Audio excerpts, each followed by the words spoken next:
ஸ்ரீ சீனிவாச பரபிரம்மனே நமः. ஸ்ரீயை ஸ்ரீ பத்மாவத்யை நமः. ஸ்ரீமதே விஸ்வக்சேனாய நமः. ஸ்ரீமதே ராமானுஜாய நமः.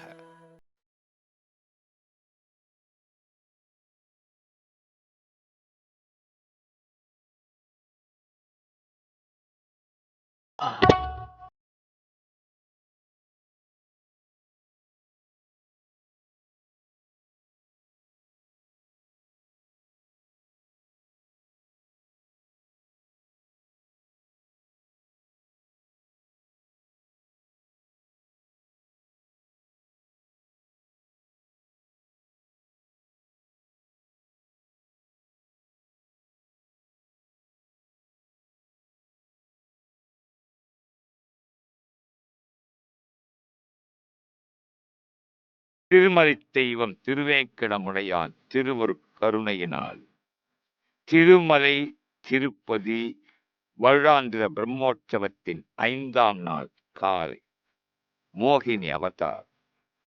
நம்மாழ்வார் திருவாய்மொழியில் 8ஆம் பத்து முதல் திருவாய்மொழி முதல் பாசுரத்தின் முதல் 2 வரிகள். தேவி மாறாவார் திருமகள் பூமி எவமற்றமரர் ஆட்செய்வார் என்று தொடங்கி ஆவியே அமுதே அலை கடல் கடைந்த அப்பனே காணுமாறு அருள்வாய் என்று முடிக்கிறார்.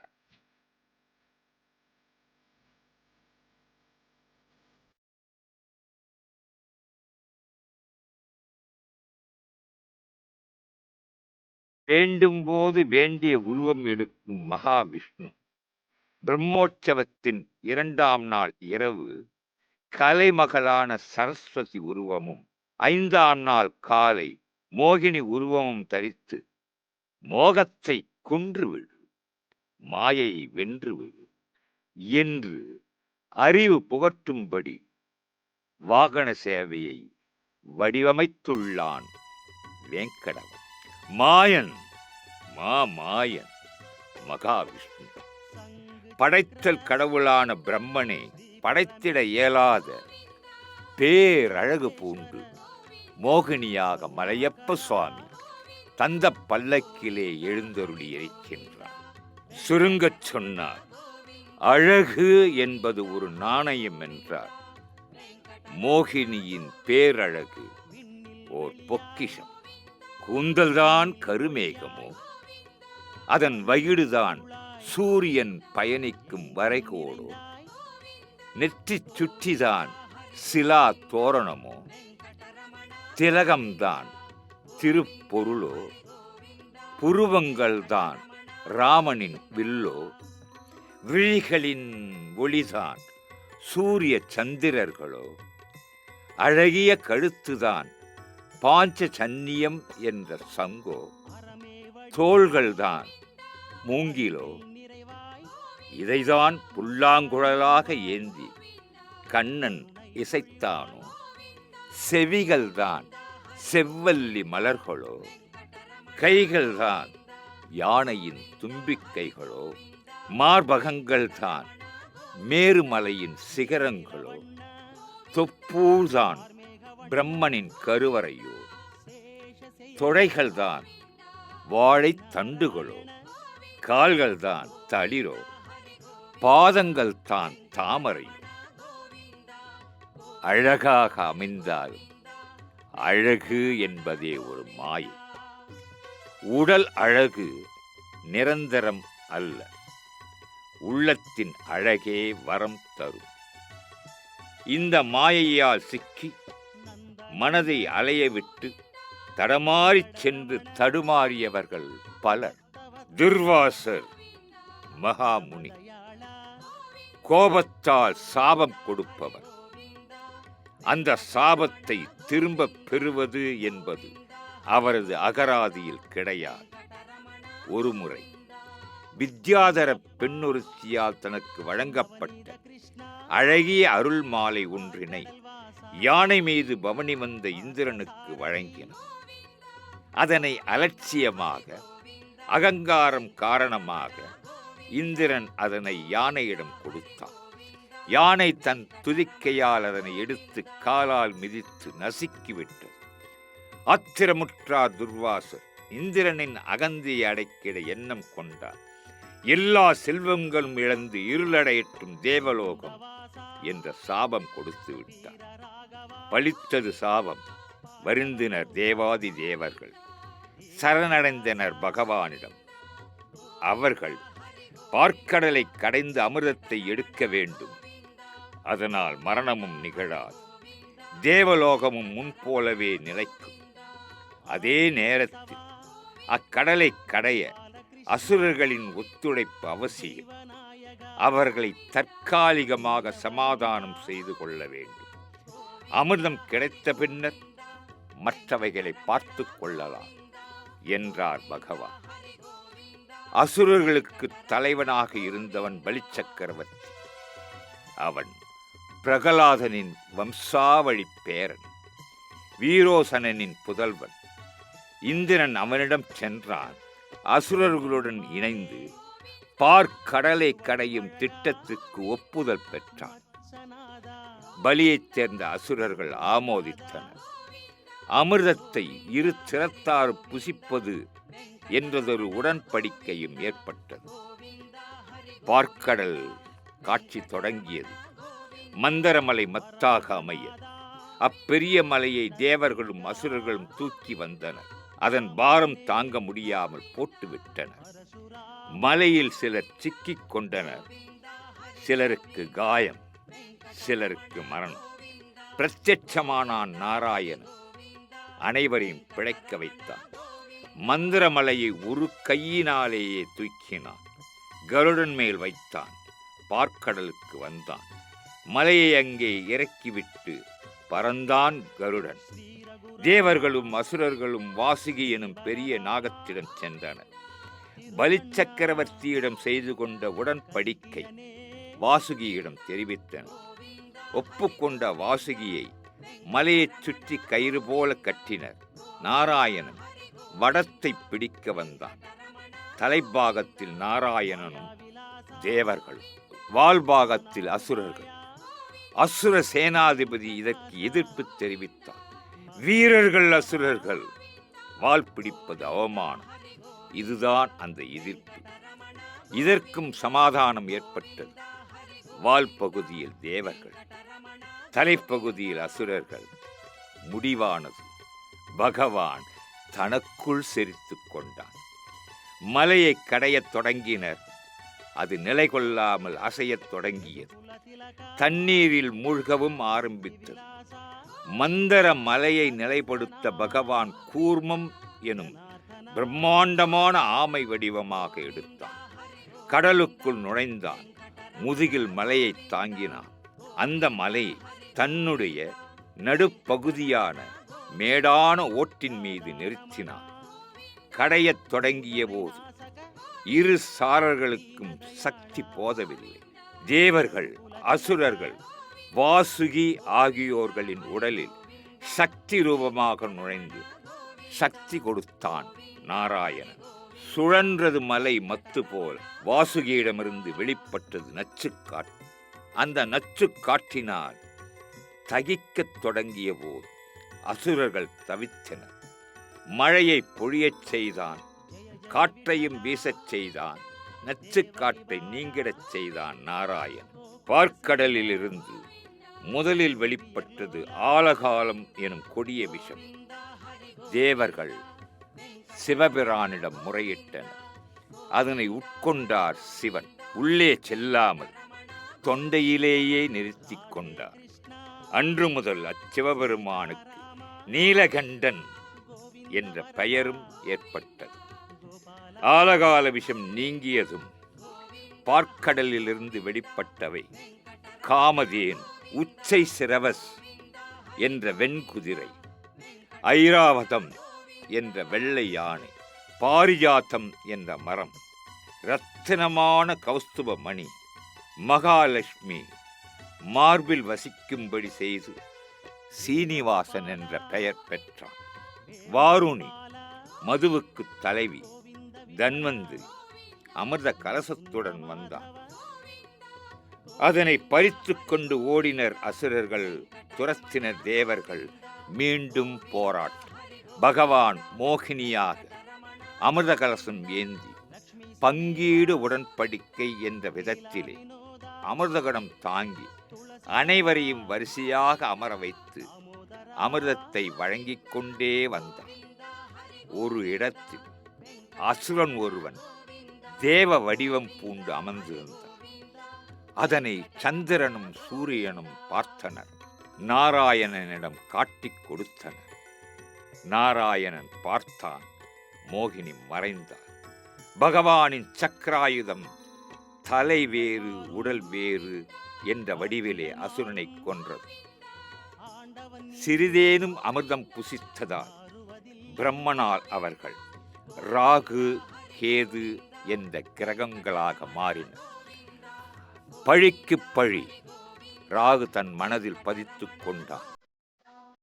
சூரியனையும் சந்திரனையும் ராகு பிடிக்கும் காலம்தான் கிரகண காலம் என்று சொல்லப்படுகிறது.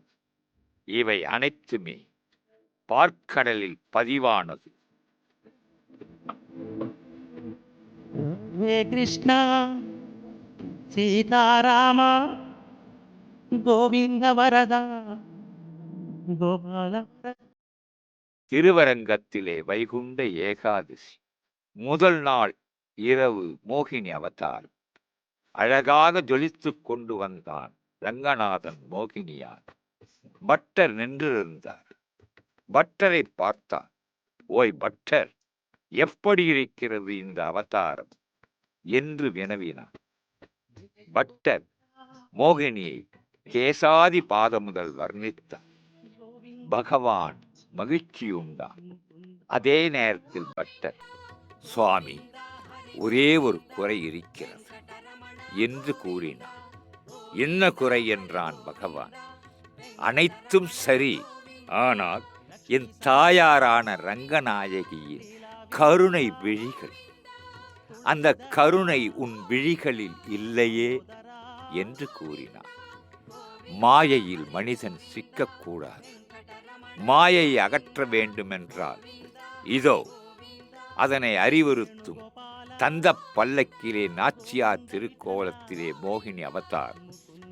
ஆண்டுதோறும் பிரம்மோற்சவத்தின் திருவிழாவின் முதல் நாள் ஸ்ரீவில்லிபுத்தூரிலிருந்து சூடிக் கொடுத்த சுடர்கொடி, பாடிக் கொடுத்த பைங்கிளி, ஆண்டாள் நாச்சியார் அணிந்த மாலையை திருமலைக்கு கொண்டு வந்து சமர்ப்பிப்பது வழக்கம். ஆண்டாள் சூடிக் கொடுத்த மாலையைத்தான் மோகினி அவதாரமான மலையப்பன் சாற்றிக் கொண்டு வருகிறார். இதில் ஒரு விசேஷம். எந்த திவ்ய தேசமானால் அந்த திவ்ய தேசத்து மாலையை திருமலையப்பன் ஏற்றுக்கொள்வதில்லை. சூடிக் கொடுத்தாள் அல்லவா, பாடிக் கொடுத்தாள் அல்லவா. ஆகையினால் ஆண்டாள் மாலையை அணிந்து கொண்டு நாச்சியார் திருக்கோலமாக நாடெல்லாம் நன்மை பெற தந்த பல்லக்கிலே பவனி வருகின்றான் மலையப்ப சுவாமி.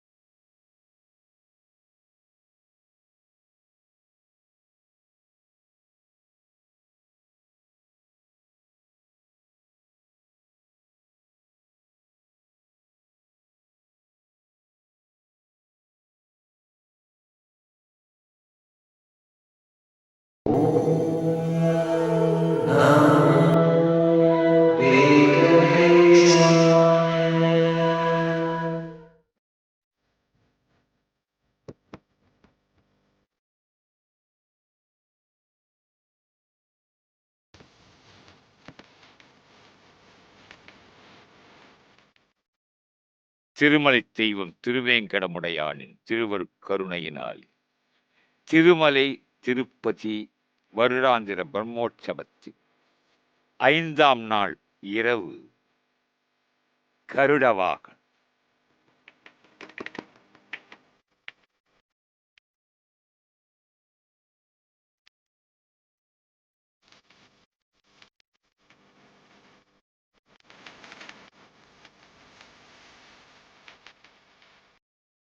புராணங்களில் ஒன்று கருட புராணம். சில பேர் நினைக்கிறார்கள் கருட புராணத்தை படிக்கக்கூடாது என்பதால். அவ்வாறு எந்த தோஷமும் இல்லை. கருட புராணம் ஒரு மனிதனின் உண்மை தன்மையை எடுத்துரைக்கிறது. மெய்யை மெய்யெனக் கொள், பொய்யை பொய்யெனக் கொள். கருட புராணத்தின் சம்பவங்கள் அனைத்துமே ஒரு மனிதனின் வாழ்வில் அமைந்தருளிய அமையப்போகின்ற சம்பவங்கள் ஆகும். அந்த புராணத்தில் பதிவாகியுள்ள விஷயங்கள் ஒருவேளை மனதில் வருத்தத்தையும் குழப்பத்தையும் ஏற்படுத்தக்கூடும்.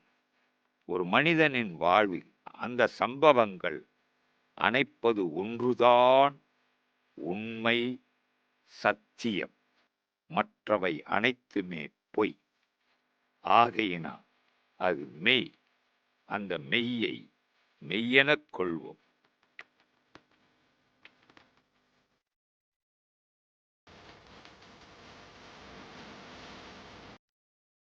காசியப முனிவருக்கு வினதையின் மகனாகப் பிறந்தவன் கருடன். இந்த கருடன் தாயின் அடிமைத்தலம் நீக்க தெய்வலோகம் சென்று அமுத கலசத்தை கொண்டு வந்தவன். ஒரு முறை காளியன் என்னும் நாகன் ரமணகத் தீவில் இருந்தவர்களை வருத்தினான். அவர்களுக்கு அபயம் தந்த கருடன் அக்காளியனை யமுனை மடுவில் ஓடும்படி செய்தவன். கண்ணன் புத்திரவேற்று பெறுவதற்காக உபமன்யுவிடம் சிவதீட்சை பெற்று தவம் இருந்தான். அப்போது துவாரகையை அவுணர்கள் வளைத்தனர். அவர்களை கொன்று கோட்டையை காத்தவன் கருடன். ராவண வதத்தில் இந்திரஜித்துடன் லக்ஷ்மணன் போர் செய்து நாகபாசத்தால் கட்டுண்டான். அந்த சமயத்தில் கருடன் வந்தான். நாகபாசத்தை போக்கினான். ராமனை துதித்துச் சென்றான். பார்க்கடல் கரைந்த காலத்தில் மந்திரமலையை ஏந்திச் சென்று உதவிய கருடன் வைகுந்தத்தில் இருந்து ஈஷாச்சலம் என்பதனை கொண்டு வந்து பதித்து திருமாலை எழுந்தருளச் செய்தவன் கருடன். அந்த மலையை திருவேங்கடமலை. இப்படி பல செய்திகள் புல்லரசு, நாகாரி, கருத்மா, பெரிய திருவடி என்ற பெயர்களும் உண்டு.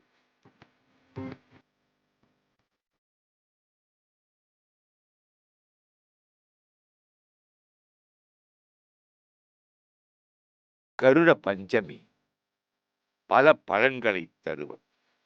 இது சுமங்கலிகள் அனுஷ்டிக்கும் விரதம்.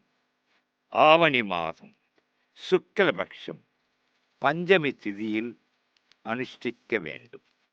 இதன் பலனை எடுத்துரைக்கிறது ஒரு சம்பவம். ஒரு அரசகுமாரன் இருந்தான். அவர்கள் 7.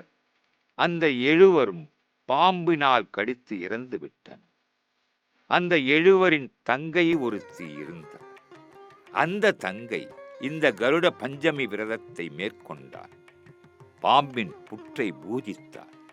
அந்த புற்றின் மண்ணை நீரில் கரைத்தார். இறந்துவிட்ட அண்ணன்கள் உடல் மீது தெளித்தார். அவர்களும் உயிர் பெற்றனர். இறந்தவர்களையும் பிழைக்க வைக்கும் விரதம் கருட பஞ்சமி விரதம். கருட வாகனத்தின் மீது சாட்சாத் திருமலை தெய்வம் திருவேங்கடமுடையான் எழுந்தருளி இருக்கின்றான். 7 உலகங்களையும் ஆட்கொண்ட பாதம். அந்த திருப்பாதங்களை தொண்டனான கருடன் தன் 2 திருக்கரங்களால் ஏந்தி வருகின்றான். பாதங்களை பணிவது உண்டு, பூஜை செய்வது உண்டு. ஆனால் பாதங்களையே தாங்குகின்ற அந்த பாக்கியம் கருடனுக்கு அமைந்தருள் இருக்கின்றது. அதன் காரணமாகத்தான் என்னவோ பெரியவர்கள் கருடனை பெரிய திருவடி என்று போற்றுகின்றனர். பெரிய திருவடி சாக்ஷாத் பகவான் ஒருவனே.